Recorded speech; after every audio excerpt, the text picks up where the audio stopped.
All right, guys, before we jump into our second Chicago Bears Now video of the day, I have a quick favor to ask for you guys. Share this video on social media, and if you tag me in the tweet, I will retweet your share. So here are the steps you have to follow. First, you click the share button. Very simple. Second, click the Twitter icon. Also very simple. You got to have a Twitter account, but if you do, click the Twitter icon. Then you click post to Twitter, but before you send the tweet, add my handle in the tweet, at HGramNFL. I will retweet that tweet. Every single person who tags me, I will retweet it on Twitter. So share this video on social media, and let's dive into our second Bears Now video of the day.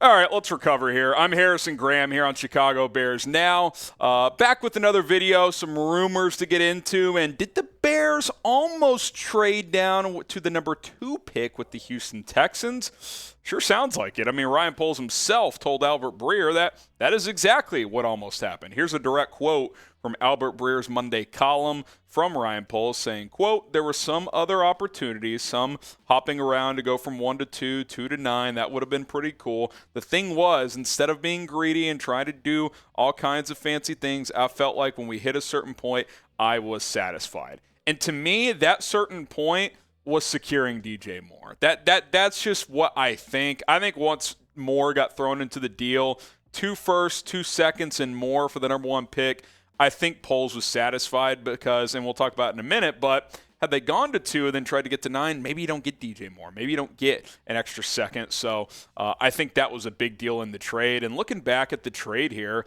I think Ryan Poles did really well. I mean, this is his first really big move as an NFL GM, and it's a lot of pressure. And he talked about that with Albert Breer. Yeah, look, the stakes are high. Like, the pressure is there to make the right decision, and he said he felt it in his gut that pulling the trigger now was the right thing to do, and I think it was. Now, time will tell, and maybe things will change, but if DJ Moore ends up being the player that elevates Justin Fields to elite status, then I don't think there's any doubt that it was the right move. And if he's not, or if Fields isn't the guy, that doesn't mean Moore can't be that for the next guy either. He's a cost-controlled wide receiver who has 3 more years left on his contract. This is a true number 1 who we were kind of talking in the office the other day. He's a fringe top 10 receiver. He's for sure top 15.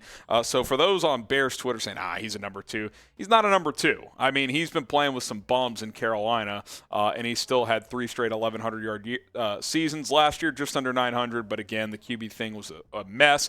I think Poles did well. Had the Bears traded down to number 2 with Houston, maybe Carolina's offer changes. Maybe it's not as high. Maybe they back out altogether. And Breer made a good point in the article too. With Houston sitting at number 1, the value of the number 2 pick does go down a bit because teams could just be like, well, Chicago, your move because we know you're not going to draft a quarterback. I'll just trade with Arizona at 3. That could have happened as well. So I think in the end, Ryan Poles felt convicted in his decision. I think the double trade down idea was intriguing. And by the way, it could still happen. It's just a deeper trade down, right? Go 1 to 9 and then 9 to, outside the top 10. But a lot of things can still happen. I think in the end, I'm satisfied. And if Poles is convicted in the decision, then that's all that should matter. Now, what do you guys think? We're all allowed to have an opinion. That's how this thing goes. So, do you guys think Ryan Poles made the right call taking the Panthers trade? Type R for right or type W for R. This will be the pinned comment on today's video. So if you get hit with the YouTube ad break, reply to the pinned comment with an R for right or a W for wrong. Another thing, too, is that Ryan Poles, another thing I learned from this article, is that Ryan Poles gave the Carolina Panthers 3 players that he wanted in a trade, and one of those guys was DJ Moore. Now, we could only guess who the other 2 were. I would guess Brian Burns was another one. And then beyond that, I'm not sure. I'd have to dig deeper into Carolina's roster, but I think for sure Burns was one of the other ones. Who'd you say? J.C. Horn maybe could have been in there. It'd be interesting if that ever gets leaked out. But DJ Moore, I think, is the guy they really, really wanted. Here's Albert Breer on DJ Moore. Moore was attracted to the Bears for a number of reasons. First and foremost, he's a really good player. He was also on a reasonable contract, locked up for 3 more years, like I'd mentioned, and he would help simultaneously amplify Fields and help the Bears further clarify their quarterback's NFL ceiling.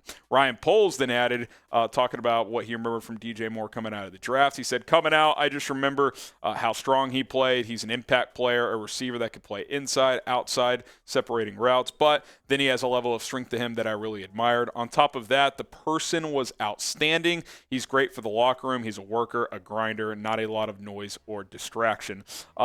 Again, bottom line, Ryan Poles wanted DJ Moore and he got him. And that's why he pulled the trigger on this trade. And I think the last part of that quote is significant as well. It's practicing what you preach, right? What have Ryan Poles and Matt Eberflus said over and over and over again?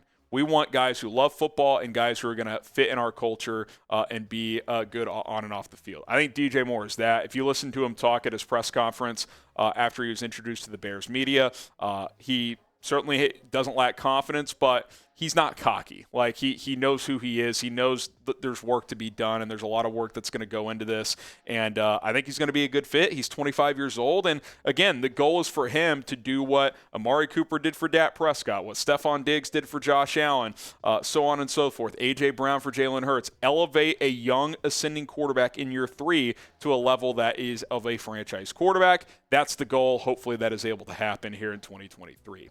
Are you excited to have DJ Moore in Chicago? If you are, spam me down in the comments below. I'm fired up. I think he's going to fit in great. And again, if he elevates Justin Fields, that is a win-win. Let's get to the free agency rumor portion of the show. How about signing Jadeveon Clowney, free agent edge rusher who's been a free agent for 5 straight off seasons now. Pro Football Network has linked Clowney to the Bears as a potential fit. Zachary Nur wrote about this, and the Bears were a team they mentioned. Here's what Nur had to say. The Bears sacked the opposing QB the least in the NFL and allowed the second most rushing yards per game at over 157 yards. Clowney could help Chicago improve in both phases, which I do think that's true. Now, Clowney's pass rush production has kind of come and gone at times in his career. Very kind of streaky. He's never really lived up to being a dominant pass rusher, which is what teams were hoping they would get when he went, a number 1 overall pick several years ago. But something he's always been excellent as is being a run defender. I know he's coming off a down year, had some injuries this year, but he's great at sealing the edge and stopping the run. And at times, he's been a good pass rusher. He would still be better than just about anyone you have, right? DeMarcus Walker may have had a better year last year, but Clowney has more pedigree. You bring in Clowney as well. I like that fit. Maybe you add Yannick Ngakoue on top of that. He's still my top guy. Then your defensive line goes from atrocious to at least respectable at that point. You still have a long way to go, but Clowney on a 1-year deal, I think he could help be a Band-Aid for this defensive line. I don't think he's a long-term answer. There's a reason teams keep signing him to 1-year deals. For whatever reason, he's just not a long-term piece for franchises. I don't know if he's a bad fit in locker rooms. I know I just made the point of the Bears want the right fits in the locker room, but if they were to bring him in on a visit and sign off on Jadeveon Clowney, I would feel comfortable with it. He's been a good player in this league for a long time. He's never reached the potential of number 1 pick status, but he's a very good player. He really is, and he's still not that old. I think he's 30. He's still got a good amount left in the tank, in my opinion.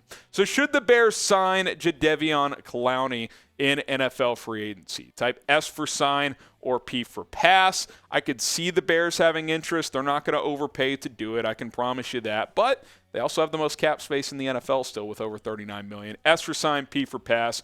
I would prefer Ngakoue, but I wouldn't mind Clowney either. All right, guys, appreciate you for tuning in. Again, if you guys want more days with multiple videos going out on the channel, subscribe, join the movement here. That's what we're trying to accomplish here on Chicago Bears Now. Appreciate all of the support. Again, I think 5 o'clock Central tomorrow for live. If that changes, I will pass that along. I will post on my Twitter at HGramNFL, or I will post a YouTube community post here on the channel. So be subscribed. Check all that out. We will be live tomorrow, just a matter of when. So turn on your notifications so you know exactly when we go live, and we will see you soon here on Bears Now.